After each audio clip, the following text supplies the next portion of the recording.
বেগুন ভাজা করব।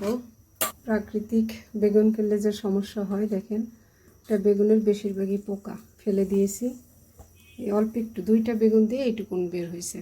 বেগুন আমি ঘিয়েই ভেজে নেব। কড়াইয়ের মধ্যে সব জায়গায় লাগিয়ে নিই। অল্প আছে, আমি বেগুনগুলো সব দিয়ে দিব।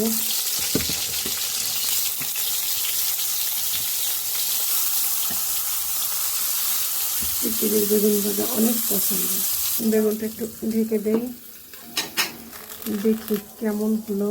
একটু উল্টে দিই। এটা আসলে অল্প আছে ভাজবো, ঘি দিয়ে ভাজছি, বেশি তো দেওয়া যাবে না। যতটুকু দিচ্ছি এটাকেই আমার ভাজিটা আমি করে ফেলবো। সন্ধ্যা হয়ে গেছে, আজান পড়ছে। সন্ধ্যার পরপরই আমাদের ডিনার আমরা সেরে ফেলি। আর একবার উল্টে দেই।